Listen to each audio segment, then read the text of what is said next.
This is cut one. Tonight we have a very, very special guest, a young gentleman who I have known for a number of years, and I'm sure most of you know the name. I mean, you all know in what relationship he has played in the musical world, and we are very happy to welcome Brian Epstein of England to WORFM and our microphones. Brian, it's a delight to have you on the show. Welcome to America. And all that kind of jazz. There's so many questions that I have to ask of you, and so many things that I want to ask. I think that perhaps we'll just do them as they come along. Ask what you like. All right.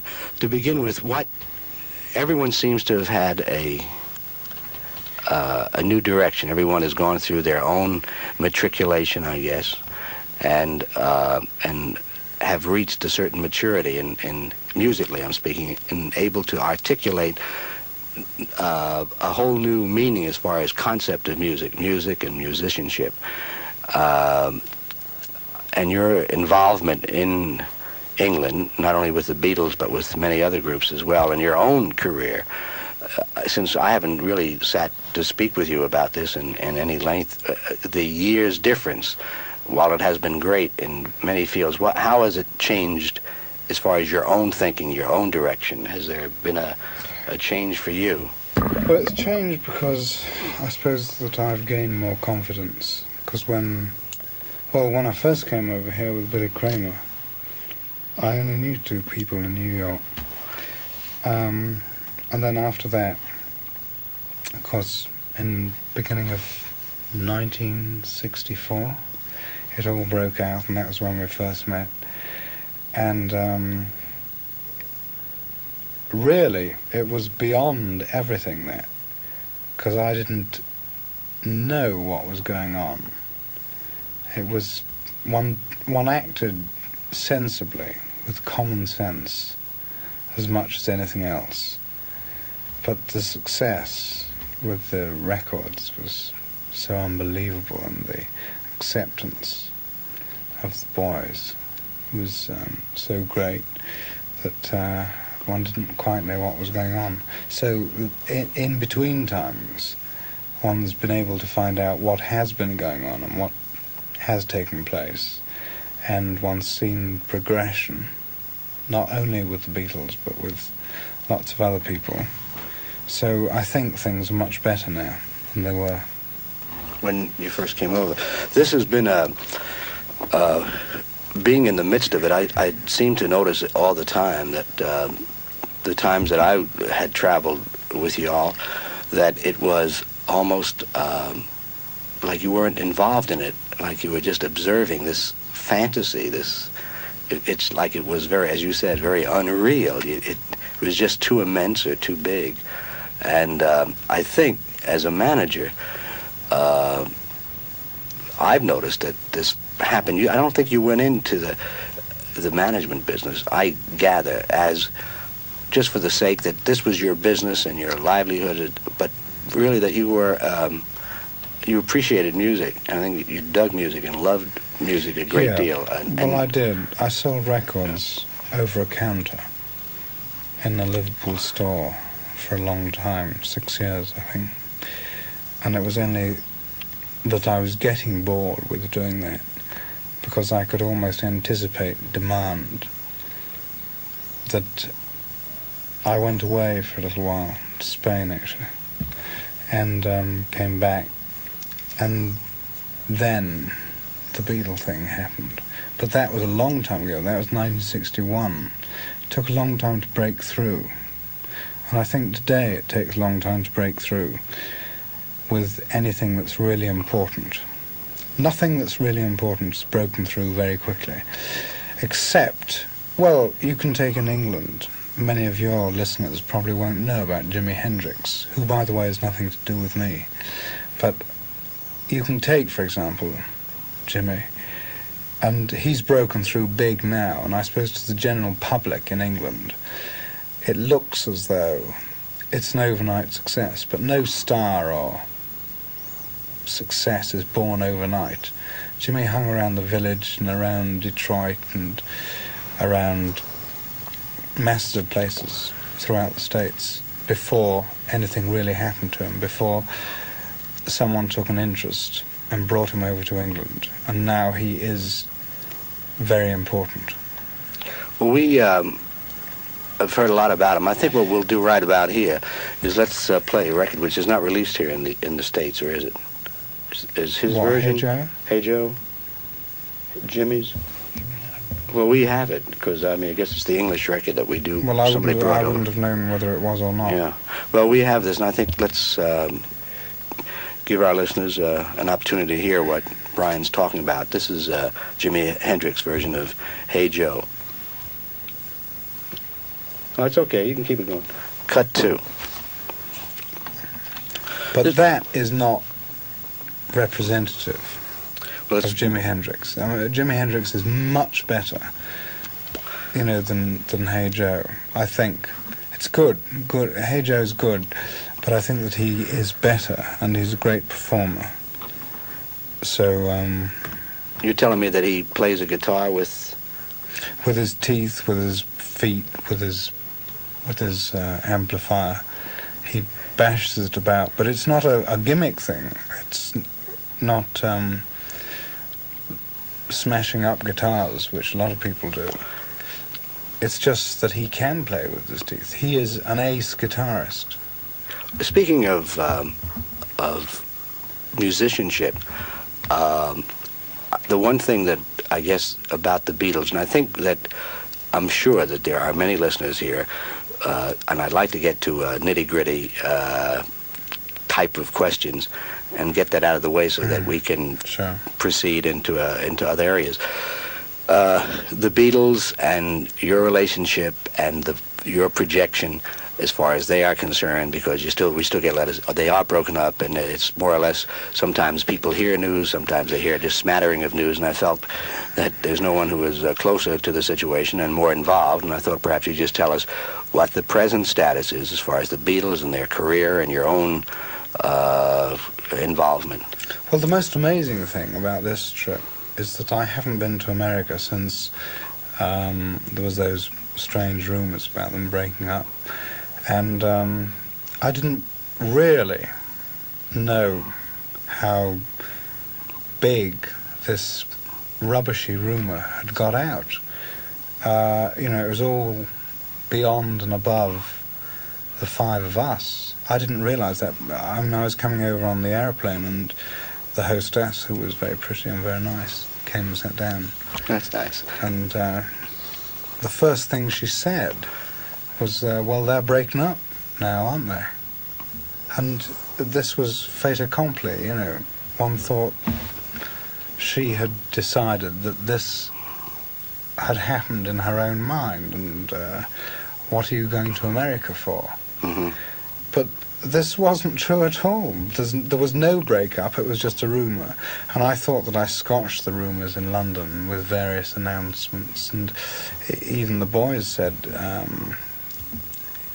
there was nothing in it. And I even got them not to say anything about it, because it was all so stupid. Well, the one thing which you probably didn't realize, and I remember, there was always a rumor each week about the Beatles back in the more hysterical days in 64, 65, and the printed stories about Paul getting married, and of course him ending up being the only one that hasn't been married. And so that most of the time on the air was trying to find out what the true facts were. But here it really had developed to a point where I was even starting to be brainwashed.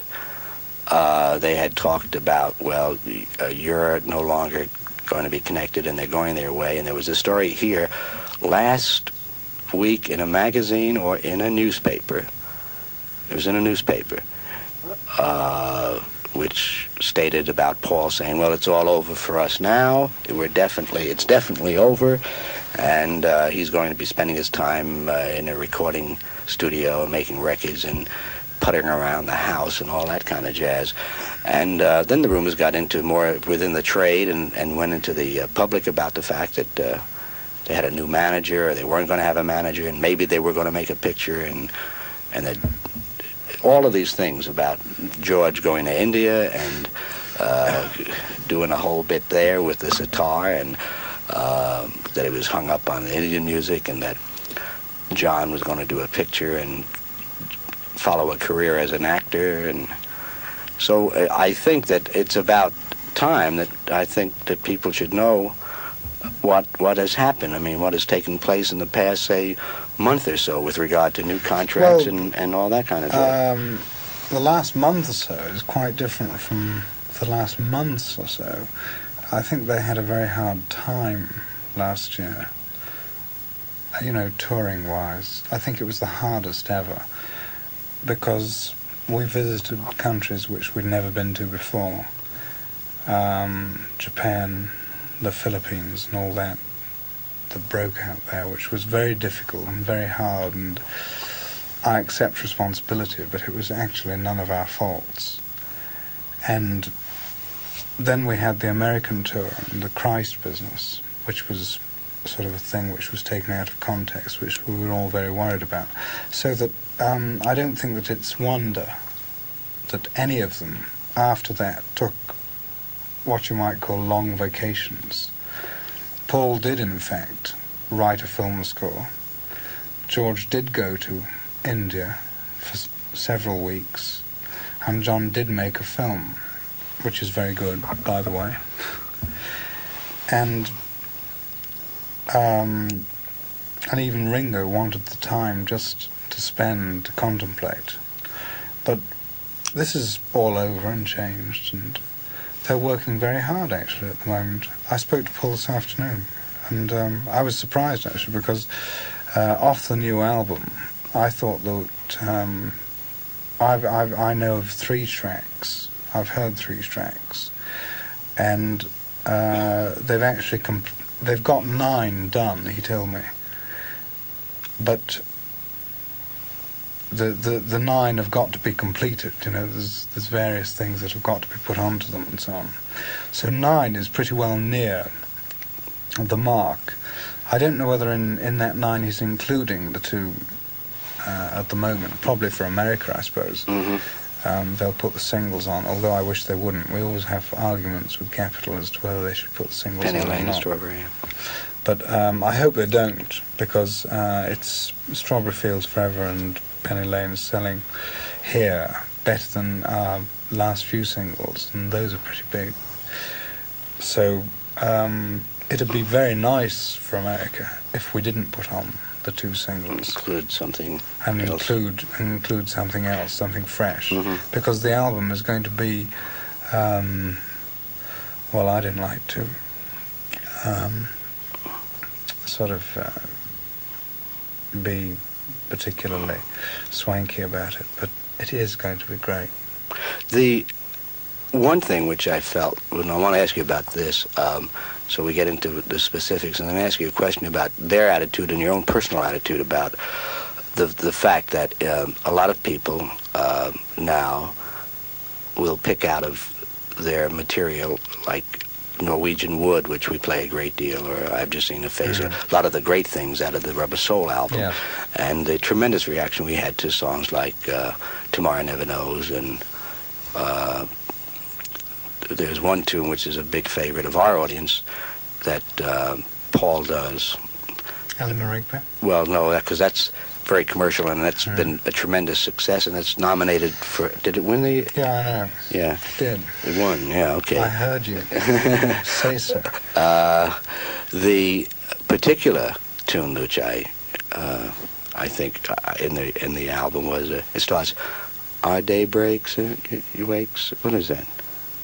Well, anyhow, I'll think of the title probably after we're off the air. But it shows that they have a definite idea and purpose in mind, musically, both expressing themselves as musicians and as artists of doing certain kinds of numbers. Yes, they're doing great things in the studio, and they're working every night in the studio. They really are. Every single night. And if the sessions have ever been cancelled in the last month or so, they've been for a particular reason.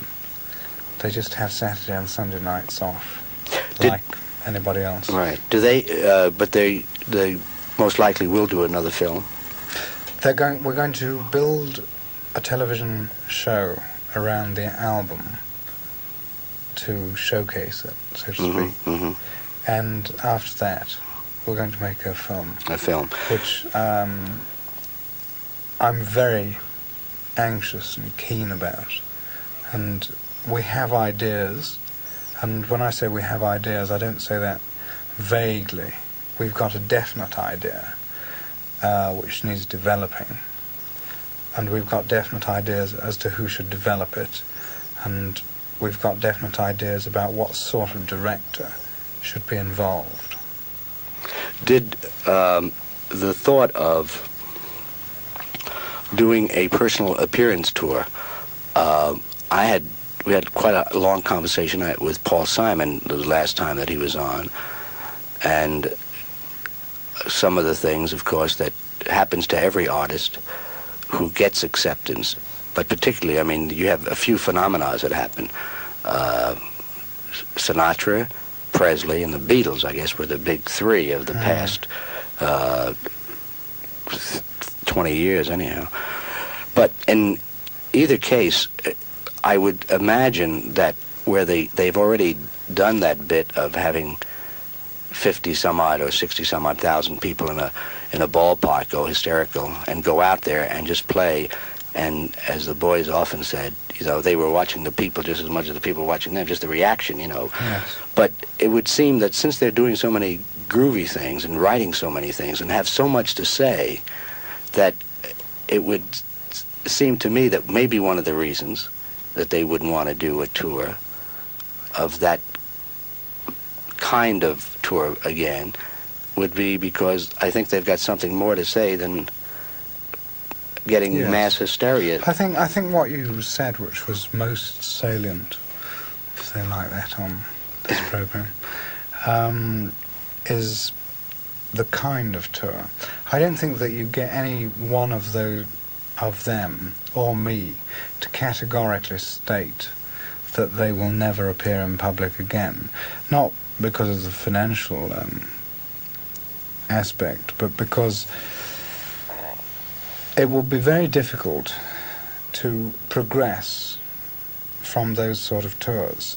And in any case, this is my personal point of view, how creatively satisfactory for them are those tours, except in terms of finance. And they don't really think too much about that. They leave that to me anyway. But one understands it very well. So there's no reason why they shouldn't appear in public again. But I don't think that it will be in the concept that we've known previously. Well, I think, too, that that's just in keeping with... that's why in getting your idea and your concept seems to be moving to have a definite rapport with those of the boys, because I know that you always sit together and talk things over, and it's great that you're both moving, you in your managerial capacity and they in their artistic capacity seem to be, you know, going through the same or traveling the same road. I find that this has happened to everybody. I in the book that I wrote, and I only say it because I'm not even interested in that. I've done that. I'm thinking of the next one. But I think the one thing that they did is that they had set a pattern.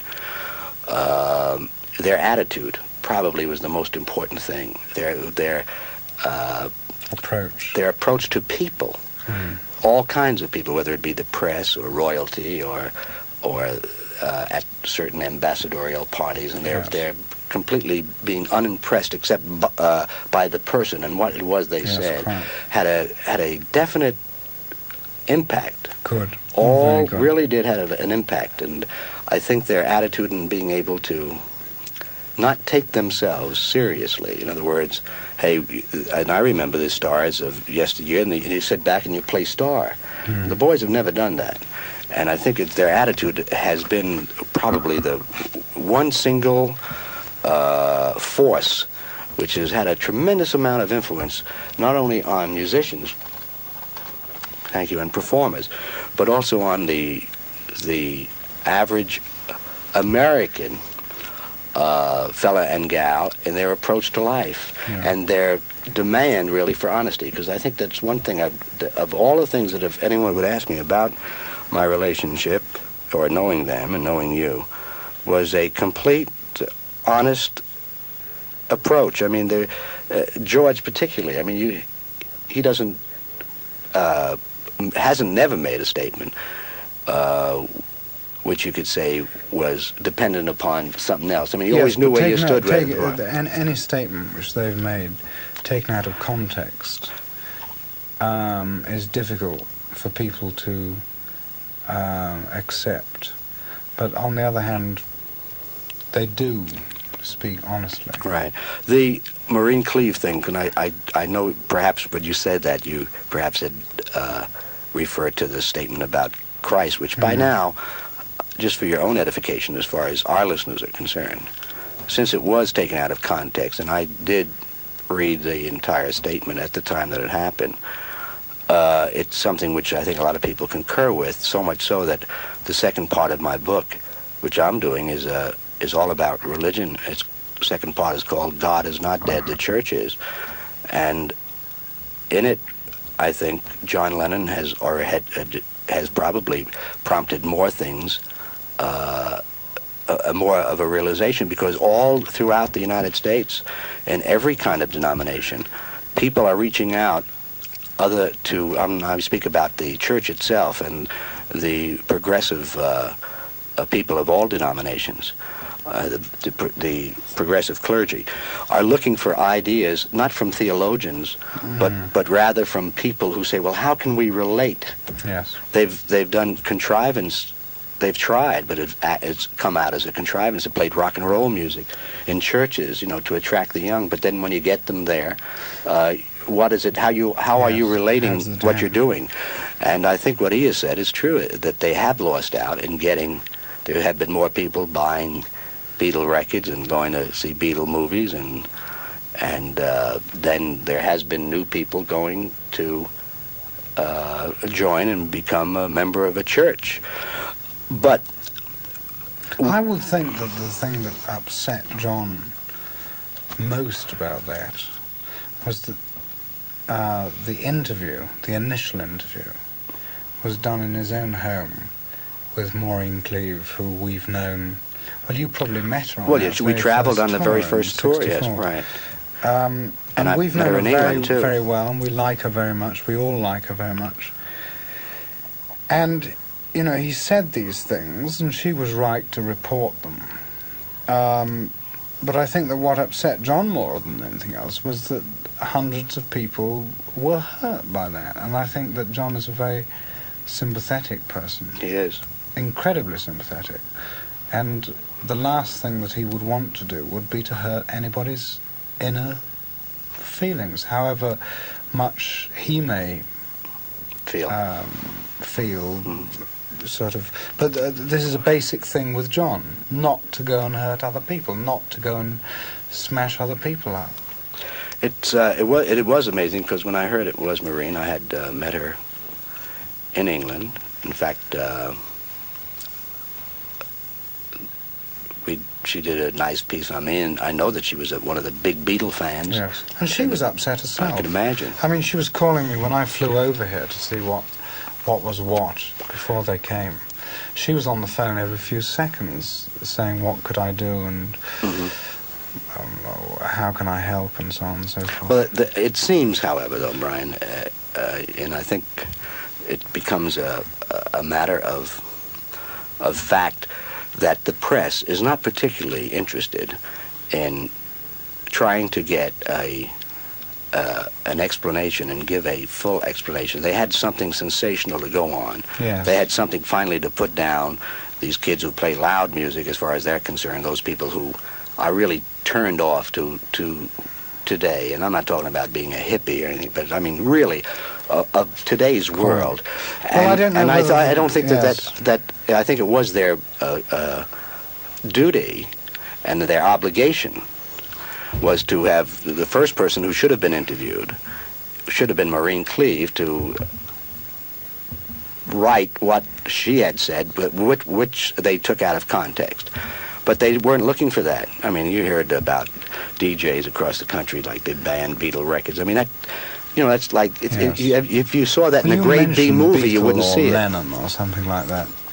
And that's good press news. Yeah. It's good press news today, and if they sell 2 records only with their next single, it'll still be, Beatle news is still important. And, you know, why this thing happens is because, I don't know whether it's true in America, but it seems that it's true in Europe, that the people behind the press are out of touch with today. They don't realize that things like radio and television have almost taken their place. And Armstrong Jones, Lord Snowden, said the other day that he couldn't understand why this rumour about him breaking up with Princess Margaret had got out at all. I mean, his actual quotes were pretty hot because they were so genuine, really. Mm-hmm. And he talked about the gutter press of Europe had been saying this for years, ever since they first married. He was saying that sort of thing, and he couldn't understand it. Of course, they hadn't said it in England because it hadn't broken big enough in Europe. But he did say that, and I think that he had a right to say that, because it's just names, sensational names and sensational stories to be built up upon. I think perhaps what you say is best exemplified, that radio and TV as information sources. When you write something in a newspaper, it's hearsay and rumor, and people, well, sort of take it's the printed word, and tradition and years, I guess, teach you, well, this is it, you know. After a while, people, for example, are not believing the history books either, because they don't believe that the true story has been written about the American Indian, for example. I mean, or with the Negro and what happened there. Yes, but they probably have, because the people that wrote those books are not sort of cheap press who are trying to sell papers on a daily basis. Well, even there are, let me say, certain things that were kept out, that weren't included, that should have been. I'm not saying that they had written it in that point, right? But here in the press, the reason that radio and TV has taken up a great deal of slack is that people can hear it for themselves, see it for themselves, hear the entire conversation for themselves. Here in newspapers, they write whatever they want. Exactly. They take you out of context, and therefore they can paint. Even though Lord Snowden said it, it seemed like a sort of half-hearted kind of routine denial, because they did not issue the full text of what he had said. They just wrote... No, but some of the things that they quoted him as saying were okay. Mm-hmm. I thought so, anyway. We're going to take a couple of moments out, and I think this is about a time to play some Beatles sounds, and I'd like to wrap that up. Some of the sounds, of course, that we'll play, we'll do a little medley of Beatles sounds for you.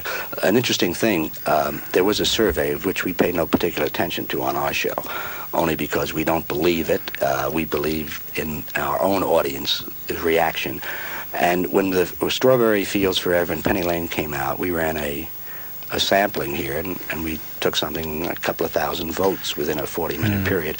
And Strawberry Fields Forever had won by, about 100 and some odd votes the first day it came on. This is extremely interesting. And then we waited until the survey came out this past week, and Penny Lane became number one. Yes. And we ran the same survey, and again, Strawberry Fields won. So that, as far as we're concerned, if Penny Lane is number one, according to our audience, Strawberry Fields is two. Well, this is just what we know, what we knew even before it came out, that Strawberry Fields was perhaps the one which some of our friends would go for, but Penny Lane was definitely the more commercial, whatever that means. Yeah. Well, here's the interpretations of Beatles and the spirit of the Beatles 67 sound. Cut 3. In playing some of the music we have just played, the Beatles sounds of 1967. Is there any kind, would you say that there is a compatibility in the forthcoming album with those two sounds? Or are there further expressions of types of music and lyrical content? There are? Yes. Okay, good. And it's absolutely amazing. I can't believe it myself. Well, they are amazing in the sense that I think they personified their impetus. I think it was only the Beatles whose every record became so different in its approach and of exploring new things, but saying something which is so attuned to today and what's happening today and so aware of today, that this has made for the greatest amount of fusion between the folk field, the rock field, so that there is everybody's into everybody else's mind and into everybody else's thoughts, and are freer. They're no longer there was a great deal of prejudice. I don't know how it was in England, but there's been a great deal of prejudice here in the past about the various categories of music. I think the Beatles helped a great deal in starting an impetus that broke down these so-called prejudices and barriers so that everybody could appreciate what everybody else was doing. I even had acknowledged that the one person, it was the John and George and Paul, who had made me aware of that Dylan existed back around 64. Yes. And the fact that Dylan was a big fan of the Beatles, and the Beatles were fans of Dylan, and then Dylan not caring if they booed at Newport because all of a sudden he electrified his backgrounds, and the Beatles not saying, hey, well, this record sold, let's stay with the I Want to Hold Your Hand bit. They were really expressing, whatever they felt musically. Yes, well, one of the things which the Beatles have taught me, and they've taught me many things, and one of the biggest hang-ups that I ever had, personally, was to categorize people. And they do not categorize people or things or music. There's nothing which is bad. There are some things which are trite and lousy, but one doesn't necessarily have to categorize them. I mean, the Monkees, who are enormous here and enormous in England, good luck, great. I think I love their records. And we met them in England, and they're nice guys. So you don't categorize them as being, there was, when they first erupted in England, there was quite a lot of knocking in the press, which was supposed, I suppose, to sort of say, well, here we are, the great British people with our beautiful Beatles. Oh, we are. We do have our beautiful Beatles, but there's nothing the matter with the Monkees. And the Monkees have given a great boost to the industry and the kids and everybody's buying their records, and there's nothing the matter with that at all. No, I think it is, however, very wise if they would come right out and express the fact that, fine, hey, we don't play the instruments. We are just learning to play the instruments. We didn't make our own tracks, but we're learning. Say that. But they did say it that now in London. Anyway. Yeah, they are now. And like I think it was David Jones said to me, he said, thank goodness they were yelling that much so they didn't have to hear us in their first concert. As far as playing is concerned. There's a lot more in it than that. Right. I mean, I think they want to do more things themselves. Right. I very much indeed. Yes, that's true. But then I, as a manager, can't help but admiring the way they were handled, yes, and the way they were handled that went behind them. Even though I wouldn't ever have done it myself, because I'm just not that sort of person. But I can't help but admire it, obviously. Did you? There are so many things happening. I mean, it's great, really. One of the reasons I wanted to get back on the air is that there's so much being done, being said, so many exciting things happening. And there are a couple of new groups who you were involved with. Mm-hmm. One is Cream, and the other The Who. And I thought perhaps you'd tell us a little about them, because I know as soon as I mentioned a couple of the groups around, there was without them having a big smash record here, there was a lot of excitement. I mean, Lot of interest. tremendous amount of Yes. interest, particularly with the Who, because Yes. of at least they had one record out. Yes. Now the interest is climbing. We're among the more erudite who for the Cream who have heard about the fact that Eric Clapton is in the group and recognized as one of the great guitar players. Could you tell us just a little about? Well, these are good people. I come into them by my organisation in London, for which I'm called a capitalist. But I don't really sort of have that much, but I'm very proud to be associated with them, particularly the Cream and the Who, because they are rated by everyone, including me, as being tremendously important. And I've been doing these Sunday night concerts at the Savile Theatre, which is my theatre in London. And this has been a tremendous success. And the Who and the Cream have both topped the bills there to very, very successful audiences. I mean, packed out houses. And they were fantastic, unbelievable. Wasn't it the Who that was the originators of taking the lead guitar player taking his guitar and just smashing it to smithereens on the Yes, they amplifier? were. But yes, they were. They didn't actually do it when they appeared at the Savile. Not because I think they were inhibitors or anything, but just because they did a very great show. And they didn't need to do that. Any gimmicks, yeah. To show how good they were.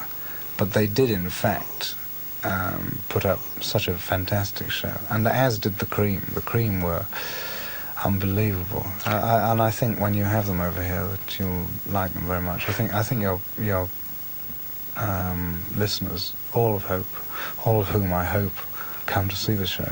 Well, it starts like them as March well. 25th, and we're looking forward to having them both here. And there's been quite a great deal of activity here. There's going to be a lot of press because we want to make them feel right at home because of the fact we've heard so much about them. In fact, we're going to play the Cream and the Who right now. Cut 4. My guest is Brian Epstein, and this is WRFM here on Murray the K's nightly little soiree. We hope that you out there in Radio Land get an opportunity now to, it's some place out there with that listens in, I hope, each night. But thank you. But the most important thing was to create in our minds and in the minds of those listeners, exactly what the story is with regard to Epi, and as the boys refer to him, and the story with regard to the Beatles breaking up, and another rumor, again, which has really had a chance to seep through, and to this day, people still thinking that they are breaking up. So that we've really cleared that up. Would you, in just projecting now, not you yourself as someone who loves music, has some very definitive ideas, is there anything that you see as the next step? For example, a show maybe with Lennon and McCartney music, or a kind of new type of concert, or something that would be, that you felt is the next step for them. Is there anything in your mind now, or is it just in the thought No, stages? I can't foresee anything, because one works along with things, and I can't really see a new concept. But I've no doubt that there will be, just as all the factors are coming together towards making the new film right now. And I think that they'll be successful. But one doesn't foresee years ahead. People ask, sort of, what's the new sound going to be? What's this? Actually, the best thing that anybody ever said about that was once when I was watching a concert in Liverpool which is definitely for FM listeners, which Sir Thomas Beecham was conducting. And, he was quite a character. And he just turned round to the audience, and I don't know I can't remember what he was talking about. He was talking about great music and good music and music that lived and so on. And he said, you've just got to get down to basics, that sort of the music that lives are really the great tunes. You can have the sounds as well. And I think we are developing the sounds today and the techniques, but you've got to have the tunes too. That's so important. I think that as it has happened in the past, of just one event, I guess, will lead to another. I'm trying an entirely new concept of a stage presentation for today's music. We'll soon find out if it works in its present form. I'm excited about it. I believe in it. But I think, too, that the boys are very creative in that sense of probably when the time comes, they'll make their move. In other words, a tour or personal appearances have not been completely ruled out. No, because just like recording, they're taking much longer of their own volition, I suppose, to make records today. I mean, they've been in the studios now for weeks. And I think this is very good and very important because they are meticulous and almost hypercritical of their own work, and they won't let anything pass. I mean, I know something on Penny Lane which wouldn't have made a scrap of difference to its hit potential anywhere. But Paul rang me up at the very last moment and said that he wanted to make one small alteration. And he made it. He got George Martin to help him make it. And although it wouldn't make any difference, it makes perfection. And this is all important. This is what I've heard from another thing which they're doing. It's happening too. I mean, people are saying the most important thing is, are we pleased with it? Do we want it to go out? Because I think at least they have their own self-satisfaction and that they really believed it's a good record. I think that's probably very important to them. Just going back to the personal appearance thing, there is one thing that has to be said, that some people in the concept of personal appearances as they are today are terribly good at it. Now, the Beatles, although they've enjoyed tremendous success throughout the States and all over the world, their success on stage has been, I suppose, due to many factors, like any success is anyway.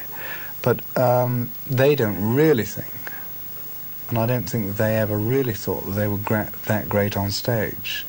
But it was more a projection and a personality that came over that made them great on stage, which they are unable to appreciate. Mm-hmm. But there are some people who are, in the concept of concerts today, great performers. I mean, I can name, say, the Cream, the Who, Jimi Hendrix, and especially for me, somebody that means a great deal is Cilla Black, who is good at being on stage.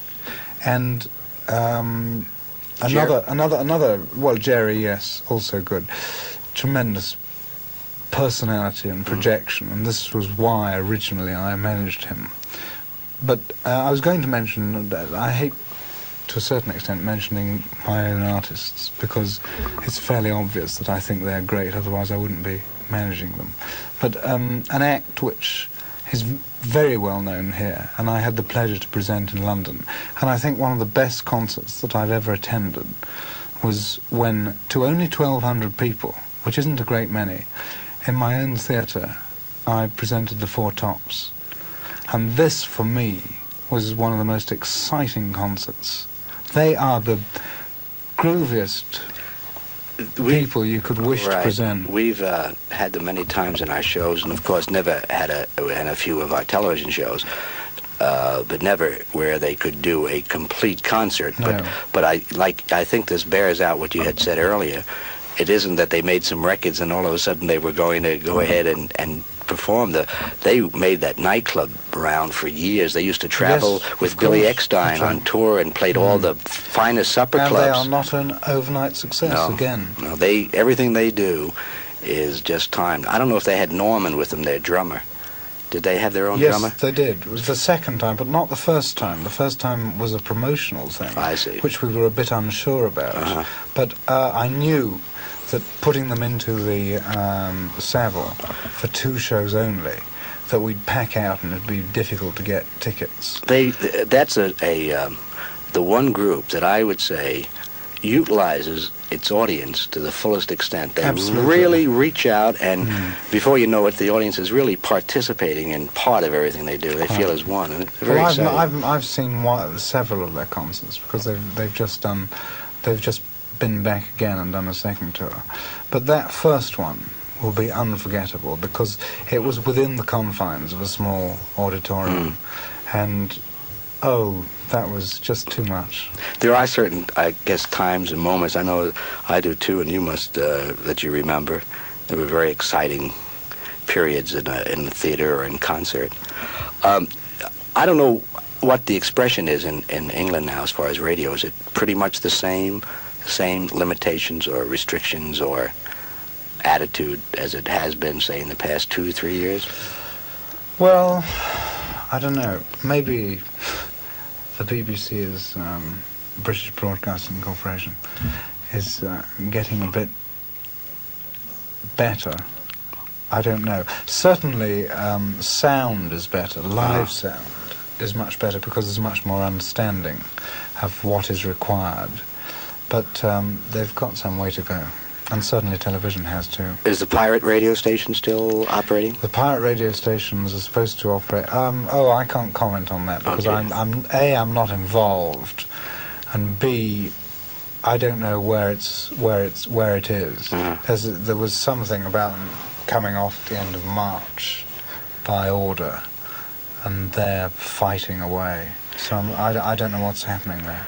There has been a tremendous amount of, both in, not only in Dylan, of course, who started, but of more recent albums, Simon and Garfunkel, and a young lady who's 15 years old and writes and records all her own tunes by the name of Janice Ian. And I think this attitude of free expression and absolute honesty is I think a thing which, not a contrived honesty or contrived blatant statement, is I think the thing that's catching the fancy of our audience. I'd like to play something for you to hear because I think you may get a kick out of it. This is Janice Ian, and it's a tune that she wrote from her new album. It's called Janie's Blues. That's nice, very nice. Yeah, for a young lady, I think she's says an awful lot in her album. I'm going to give you one to take back because I think thank you. She's got an awful lot to say. We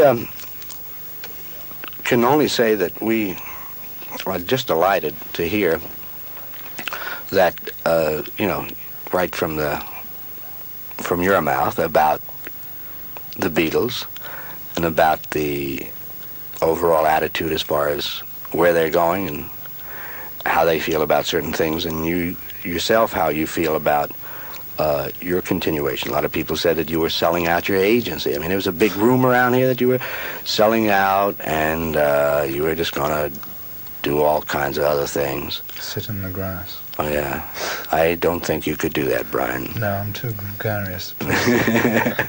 Did you, is there any particular, well, let's see, you're involved with your own theater there, and of course the management of a group. Now you have an organization which acts as an agency as well, right? And what about yourself? I mean, you were on TV, and your book was successful. And is there any other things that you, as an individual, are? Yes, there are masses of things, but I'm very loath to get involved because I seem to, by nature, become involved in too many things.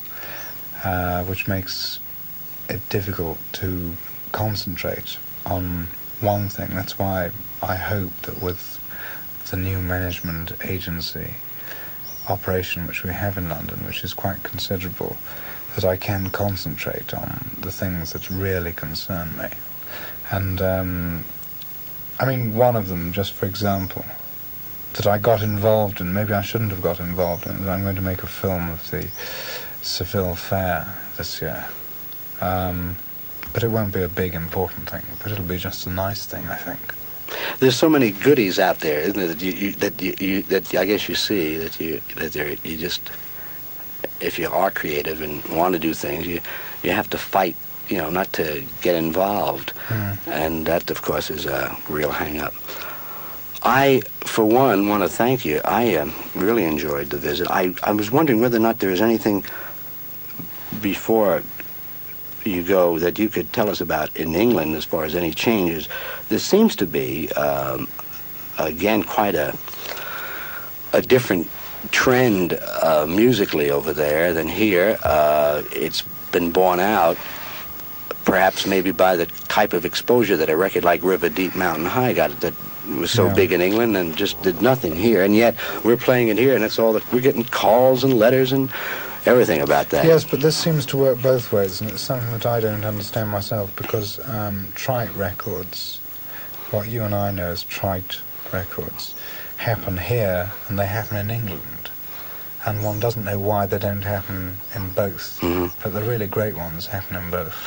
There's, I had heard, and again I didn't know, it was just somebody's statement about rhythm and blues really coming into its own over there now. Is this something new, or is it true, or has it always been? Or? I think it's true, and I think it's always been. I've presented a lot of American artists at the Savile in these Sunday nights. People like Chuck Berry. Edwin Starr was a wow. Now, I don't know how big he is here, but well, maybe I shouldn't say that. He didn't have the best backing possible, but he was almost like a Levi Stubbs. He got that audience, and he wasn't topping the bill. And people like that, like Chuck Berry, Duane Eddy. Fats Domino is going to appear in my theatre for a week. This is the first visit he's ever made to England, and I'm very thrilled about this. These people will be appreciated, I hope. Did Muddy Waters ever play England? No, Bo Diddley. Bo Diddley didn't. Did, the one thing which I, just from a personal standpoint, which I'm cognizant of, and I think that the Beatles and yourself probably fall into the same boat. No matter where, after a while, let's say after the first opportunity that we had when they first came here, we actually went out on the town in New York. It never happened after that, but the first time, and we were able to go to Miami and take a day off. But after that, and I became very aware of it as time progressed, there are certain pressures that if I'm in this business now today, I'm in a radio station where my attitude and the station itself and the reasons I came back allow me to be myself and not admirable, Murray. Admirable. I like the show very much. I listened the other night. Thank you. Great. And I think it has given me, it's relaxed me, because if I don't really believe in saying something or doing something, if it hurts me as an individual, I won't do it. Like getting the boys to do a promo, or someone to say this or someone to say that. Like, it started to get on me so badly that I really became sick and ill about it. And it got to a point, and I was an observer of it, that no matter what, whether it was the special police who were there to guard the Beatles and keep them away, people away, and let them get some relaxation and all, no matter who, there was always somebody wanting something from them or from you. It was always getting closer or knowing, but it would always end up, whether it be just an autograph or I have this or I have that, there was something that they wanted you to do, either for themselves or for somebody. And got to be, it must be a very, very hard road to find yourself in that position, because every time you look around, it's somebody asking for yes, something. But I must say, if I've tried to do anything, I've tried to keep them away from all that and try to allow them to, as far as I can, live, contented lives, which to a certain extent they do, but they are, as I think, gregarious and want to do things. But it's a hang-up having to do things with terrific pressures, particularly when you don't understand the pressures, which is sort of a bit like 64. There was nothing the matter with 64. It was very thrilling.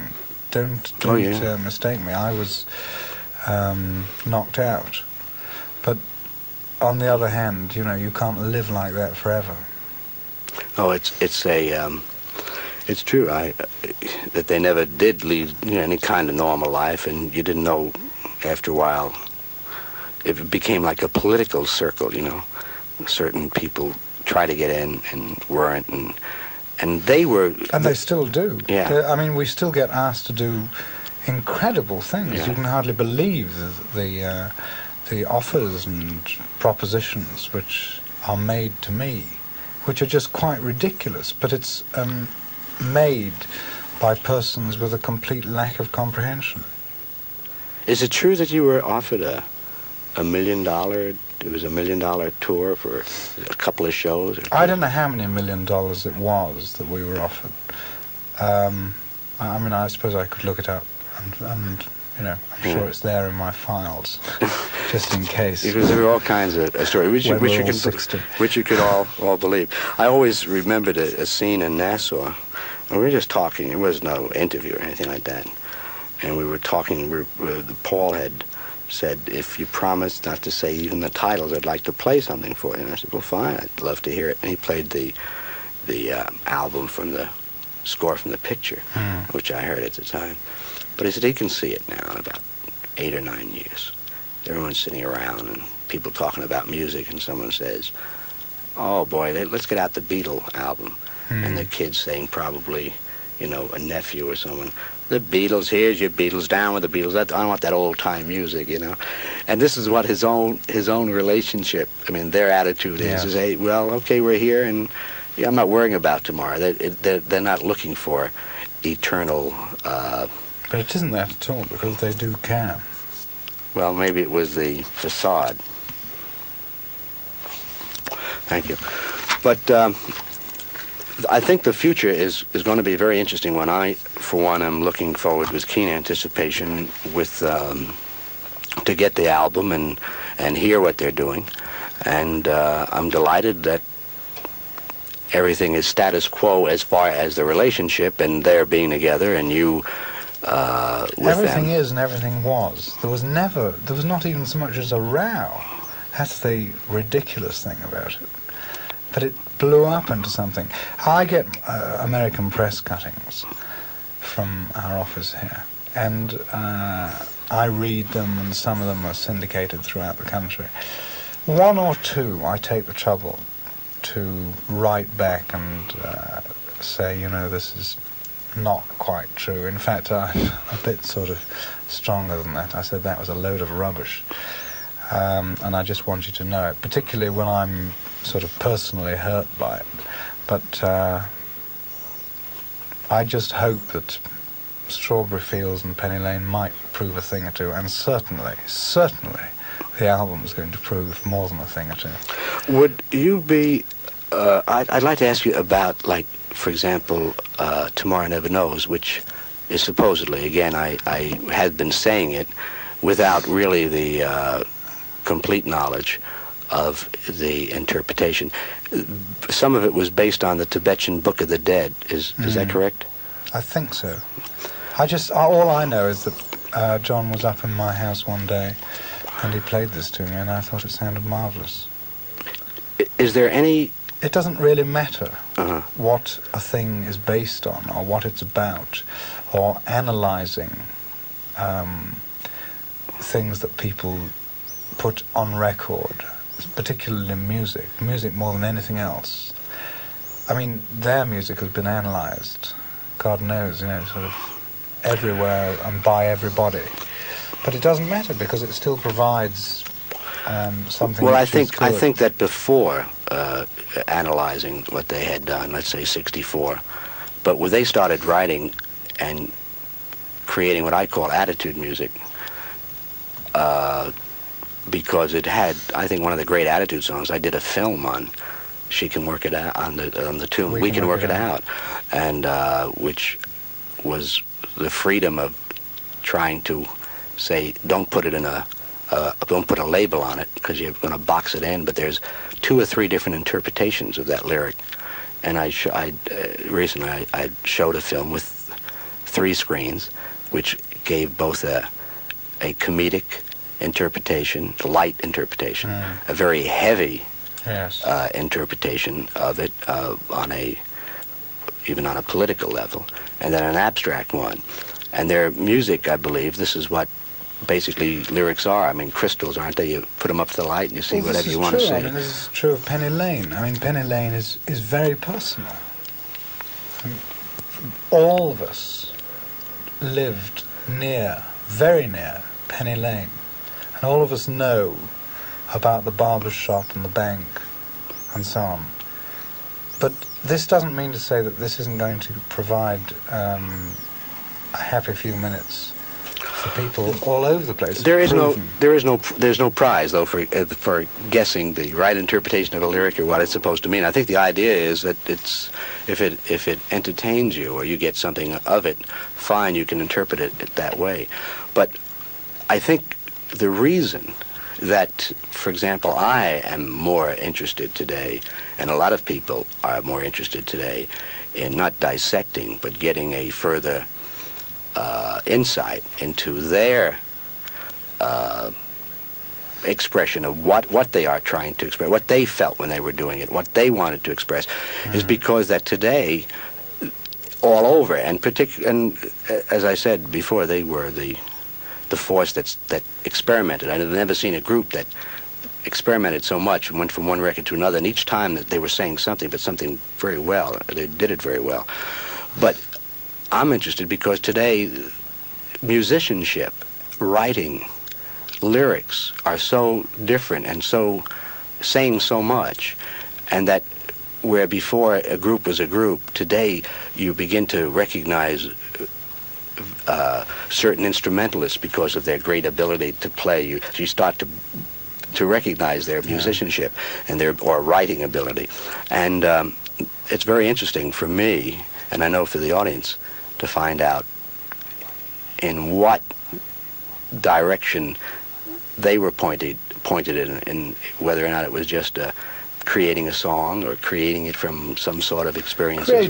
Well, I don't know, and I don't think that I should really comment, but I suppose that it's creating a song at the time that they're creating it, and this being a good time for them, as was I Want to Hold Your Hand, presumably a good time for them, is just as important. Well, I think there are many good times ahead for you and for the Beatles, and I want to thank you so much for taking all this time to spend with us tonight, and we trust that we'll, as we will before we hear a rumor, I like the opportunity, I'll call your office in England and they'll tell me firsthand, because the Beatles are very much together and Epi is very much together.